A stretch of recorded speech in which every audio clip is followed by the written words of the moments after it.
Gold hub తాకట్టులో ఉన్న బంగారాన్ని విడిపించి కొనబడును. అదే రోజు ఆన్లైన్ ధరకు కొని డబ్బులు ఇవ్వబడును. వెల్కమ్ టు మనం టీవీ. నేను మహాలక్ష్మి. ఈ రోజు మనతో పాటు టీపీసీసీ అధికార ప్రతినిధి భవానీ రెడ్డి గారు ఉన్నారు. వారితో మాట్లాడదాం. నమస్తే మేడం. నమస్తే లక్ష్మి గారు. ఎలా ఉన్నారు? ఆల్ గుడ్ మేడం, అయితే గడిచిన 6 నెలల్లో కాంగ్రెస్ మీరు అనుకున్న దాన్ని సాధించింది అనుకుంటున్నారా? ఎందుకంటే తెలంగాణ ప్రజలంతా మీకు అధికారాన్ని కట్టబెట్టారు. ఈ నేపథ్యంలో మీరు ఏమనుకుంటున్నారు? Exactly what not. నేను నిజంగా చెప్తా ఉంటా, అధికారంలోకి రాగానే మేమన్న గ్యారంటీలు ఏమైతే ఉన్నాయో 6 గ్యారంటీలు ఆ అమలు దిశగా ముందుకు పోవడం జరిగింది. సో దాదాపు అన్నీ అయిపోవచ్చినాయి. ఇంకా మిగతా ఏమైనా ఉంటే మేనిఫెస్టో ఐటమ్స్ మీద కూడా కాన్సన్ట్రేట్ చేయడం జరిగింది. అట్లనే గత ప్రభుత్వం చేసిన అవినీతిని కూడా వెలికి తీసే పనిలో ఉన్నాము. చాలా వరకు కూడా అన్నిట్లలో మీరు చూస్తూ ఉన్నారు. ప్రధానంగా కాళేశ్వరం అయితేంది, ఈ పవర్ ప్రాజెక్ట్స్లో అయితేంది, పవర్ కొనుగోలులో ఏమైతే అన్నిట్లలో కూడా కాళేశ్వరం నుంచి ఈ కార్ రేసింగ్ వరకు మనకు కాదేది అవినీతికి అనర్హం అన్న లెవెల్లో అవినీతి జరిగింది. సో దాని మీద అన్నిటి మీద కూడా ఒకదాని చేసి చేయడం జరిగింది. న్యాయ విచారణతో కమిటీ వేయడం జరిగింది. సో అట్లా అన్నింటి మీద కూడా విచారణ జరుగుతూ ఉంది. ఈవెన్ ఫోన్ ట్యాపింగ్ ప్రతి ఒక్కటి అన్నిట్లలో ఇన్వాల్వ్ అయ్యి ఉన్నారు. వాళ్ళు నిజంగా కూడా ఈసారి కూడా వాళ్ళే వస్తాం అనుకొని అదంతా చేసినట్టున్నారు. అభివృద్ధిని, సంక్షేమాన్ని, పాలనను అన్నిటినీ గాలికి వదిలేసి వాళ్ళు ఎంతసేపు దాచుకోవడం ఇదే పని మీద ఉన్నారు. సో మేము వేరాజ్ కొత్తగా వచ్చినాం కాబట్టి గడిచిన ఈ టైంలో మేము చేస్తామన్నవన్నీ కూడా చేసి చూపిస్తూ ఉన్నాము. సో ఆ దిశగా నిజంగా కూడా ఇప్పుడు కొత్తగా స్కూల్స్ అయితేంది రివోక్ చేయడము, తర్వాత కాలేజెస్ అయితేంది, ఇవన్నీ కూడా ఒక చక్కగా పోతా ఉందన్నమాట. అన్ని శాఖలు పరిపాలన మీద దృష్టి పెట్టి ముందుకు సాగుతూ ఉన్నాం. అంటే మీరు అన్నట్టు కాళేశ్వరం నుంచి కార్ రేస్ వరకు జరిగిన వాటిల్లో కేసీఆర్ కానీ కేటీఆర్ కానీ ఆల్రెడీ కవిత జైలుకి వెళ్ళి ఉన్నారు. వీరు కూడా వెళ్ళే ఛాన్సెస్ ఉన్నాయంటారా? అంటే జైలుకి వెళ్తారా లేకపోతే నేను అట్లా అని చెప్పట్లేదు, భయపెట్టడం లేదు. బట్ దే ఆర్ ఇన్వాల్వ్డ్ అనేది చెప్తుండ్రు. ఎందుకంటే ఇప్పుడు కార్ రేస్ గురించి మీరు తీసిండ్రు. అరవింద్ కుమార్ ఆల్రెడీ ఐఏఎస్ ఆయన చెప్పిండ్రు కేటీఆర్ ఇయ్యమంటేనే 55 కోట్లు ఇవ్వడం జరిగింది అని. సో వేరాజ్ ఇన్ ఫోన్ ట్యాపింగ్ ఆయన భుజంగరావు గారు చెప్తూనే ఉన్నారు, పెద్ద సార్ ఏది చెప్తే అది చేసినాము అని చెప్పి. ఈవెన్ ఛత్తీస్గఢ్లో పవర్ కొనుగోలు దాని మీద కూడా వాళ్ళు ఎట్లా చేయమంటారు, కాళేశ్వరం డిపిఆర్ మార్చడంలో కూడా ఆయన్నే చేసిండ్రు అని చెప్పి స్వయంగా వాళ్ళందరూ చెప్తా ఉన్నారు. అధికారులందరూ, ఇంజనీర్లు అందరూ చెప్తారు. సో ఇట్లాంటి టైంలో ఎంత జరిగింది అవినీతి అనేది కూడా అంచనాకు ఊహకు అందనంతగా ఉంది. అంటే దాదాపు ఇంకా 1,00,000 కోట్లు దాటిపోయింది అనమాట వీళ్ళ అవినీతి.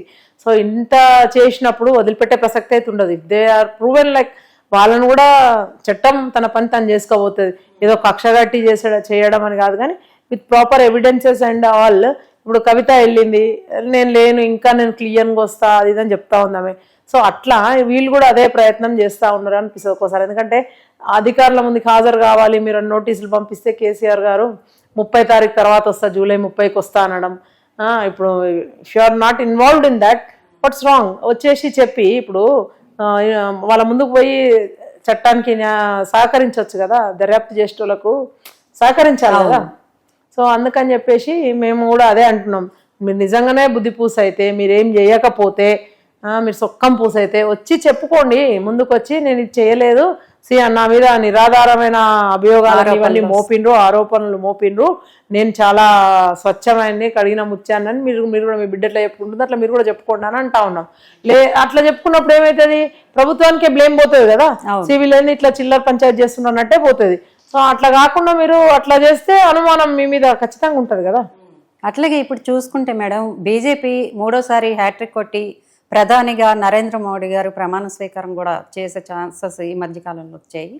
అయితే ఇక్కడ జరిగిన లోక్సభ ఎన్నికల రిజల్ట్ చూసుకుంటే కాంగ్రెస్ కంటే బీజేపీ ముందంజలో ఉంది అన్న టాక్ ఒకటి వినిపిస్తోంది. అంటే కాంగ్రెస్ గ్రాఫ్ పడిపోతుంది అనుకుంటున్నారా? మీరేమనుకుంటున్నారు? అట్లేం లేదు, కాంగ్రెస్ గ్రాఫ్ ఇన్ఫాక్ట్ పెరిగింది. అప్పుడున్న సీట్లేంది, ఇప్పుడు వచ్చిన సీట్లేంది, దేశవ్యాప్తంగా చూస్తే నిజంగా కూడా పోయినసారి మనకు 3 ఉండే, ఇప్పుడు 8 అయింది. ఈవెన్ దేశంలో కూడా అంతే, 100 నుంచి 240 ఓడడం అనేది ఇట్స్ బిగ్ థింగ్.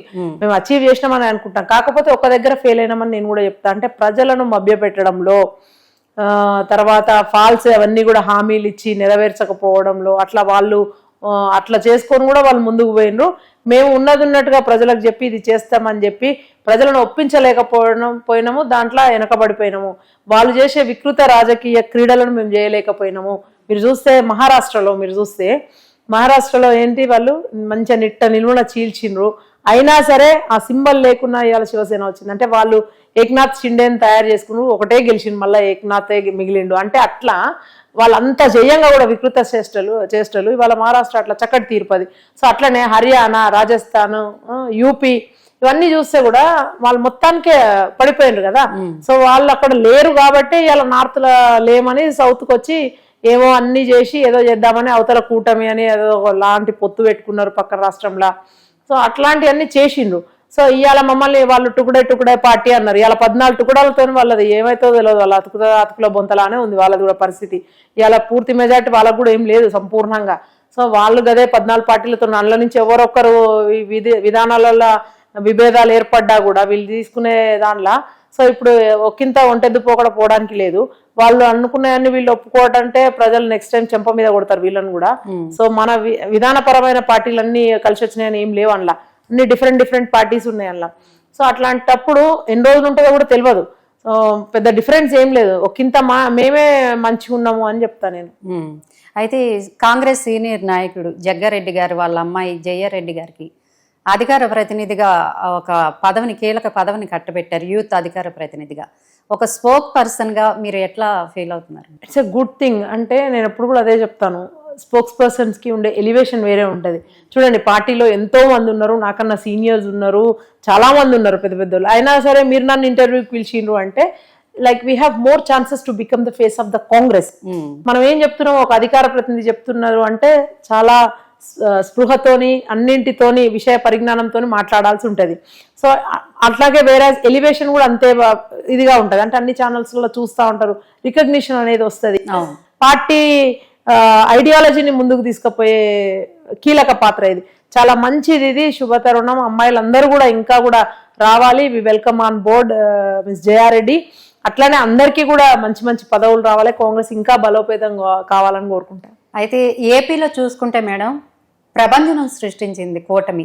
చంద్రబాబు గారు మళ్ళీ అధికారంలోకి వచ్చారు. ఎందుకంటే కేసీఆర్ కానివ్వండి, కేటీఆర్ కానివ్వండి, జగనే మళ్ళీ అధికారంలోకి వస్తారని చెప్పిన సందర్భాలు ఉన్నాయి. మీరు ఎట్లా ఫీల్ అవుతున్నారు?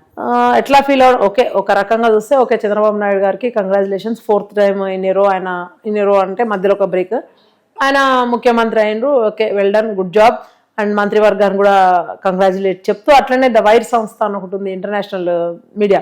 సో వాళ్ళు ఒకటి రాసిండ్రు కథనం, నిన్న మీరు చూసిండ్రో లేదో, 140 ఎంపీ సీట్లలో గోల్మాల్ చేసిండ్రు, రాంగ్ రిజల్ట్ ప్రకటించిండ్రు అని చెప్పి. అదే జరుగుండొచ్చు అనిపిస్తుంది. ఇప్పుడు మీరు అన్నట్టుగా అందరు అనుకున్నట్టుగా ఆంధ్రాలో జగన్ వస్తాడు అనుకున్న టైంలో మరి చంద్రబాబు నాయుడు వాళ్ళ కూటమి వచ్చింది, అందులో జనసేన కూడా ఒక ఇంత సంథింగ్ ఫిష్ అనిపిస్తుంది. 21 గెలవడం ఏంటి, ఇంతమంది ఎంపీలు. ఇప్పుడు అదే ప్రధానమైన పార్టీ ఇప్పుడు వాళ్ళకి అక్కడ మద్దతు ఇచ్చేది కేంద్రంలో.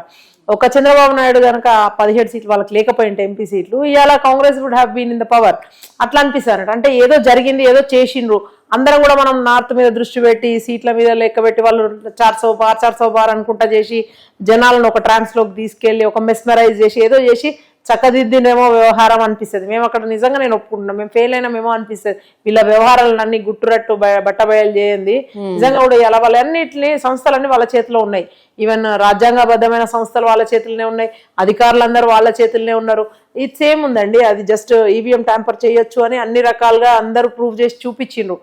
హౌస్ లోనే, పార్లమెంట్ లోనే ఒకరు మొత్తం డెమో ఇచ్చి చూపించిండ్రు how it can be tampered అని.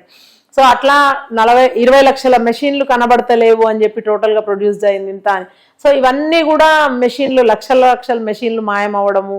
సో ప్లస్ ఒకంత వస్తుంది అనుకున్న పార్టీ రాకుండా వేరేది రావడము, ప్లస్ వాళ్ళే కీలకం అవ్వడం ఇవాళ ప్రభుత్వ ఏర్పాటులో. అంటే కావాలని ఏదో చేసినట్టు 1-2 రాష్ట్రాలు తెలుస్తా ఉంది. ప్లస్ 140 మంది ఎంపీలు అంటే వాళ్ళకేం అవసరం చెప్పండి? ద వైర్ అనే సంస్థకి మీరు కూడా ఒక మీడియా సంస్థ, మీరేం అలిగేషన్స్ ఏం చేయలేదే, మీరు ఎందుకు చేయలేకపోయిన, వాళ్ళు ఎందుకు చేసిను అంటే వాళ్ళకి ఇక్కడ ఎవరు కూడా వాళ్ళని ఇన్ఫ్లుయెన్స్ చేయలేరు. అంటే నిజాన్ని నిర్భయంగా ఉన్నట్టుగా చెప్పిండ్రు. మనం అందరం చూస్తున్నాం గతంలో తెహల్కా అనుకుంటా, ఇవనుకుంటా అవనుకుంటా. సో అట్లనే ఇదొకటి, ద వైర్ కూడా ఒక సంచలనాత్మకంగా నిజంగా కూడా నిరాధారమైన ఆరోపణలు చేయరు వాళ్ళు కూడా. They might have be like having some evidences, solid evidence ఉంటే తప్ప చేస్తారు అట్లాంటి వాళ్ళు. లేకపోతే దే కెన్ యూనో వాళ్ళ మీద సూట్ చేయొచ్చు కదా మళ్ళా. సో అట్లా కాకుండా అట్లా చేసిండ్రు అంటే చూద్దాం, విల్ వెయిట్ అండ్ సీ. రుణమాఫీ కోసం ఆగస్టు 15ని ఎందుకు ఎంచుకున్నారు? అంటే రైతులకి ఆ డేట్ గుర్తుండిపోతుంది అనుకుంటున్నారా? ఏంటి దీని రీజన్? అయ్యి ఉండొచ్చు, but we need some time. అంటే మనం ఐడెంటిఫై చేయాలి. ఫర్ ఎగ్జాంపుల్ నిన్న ట్విన్ సిటీస్ లో ఎంతో మంది లబ్ధిదారులు దీనికి ఇన్ని వేల కోట్లు అవసరం అని చెప్పేసి జరిగింది. సో దాని మీద గౌరవ ముఖ్యమంత్రి గారు ఆదేశాలు ఇవ్వడం జరిగింది.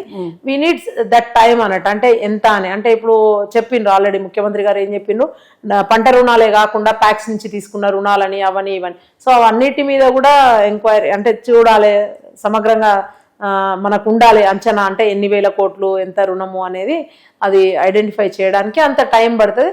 సరే, ఆగస్ట్ 15 అనేది దేశానికి స్వాతంత్రం వచ్చింది, మనం కూడా ప్రజలను విముక్తి చేయబోతున్నాం, రుణ విముక్తులను చేయబోతున్నాం, కాబట్టి సింబాలిక్ గా అయి ఉండొచ్చు. Okay ma'am. చూసారు కదండి, భవానీ రెడ్డి గారు చెప్పిన ఏంటంటే మంచి విశ్లేషణ అనే అనుకోవాలి. ఆవిడ విలువైన సమయాన్ని మనకి వెచ్చించినందుకు thank you very much. Thank you, మీకు కూడా మమ్మల్ని పిలిచినందుకు థ్యాంక్ యూ.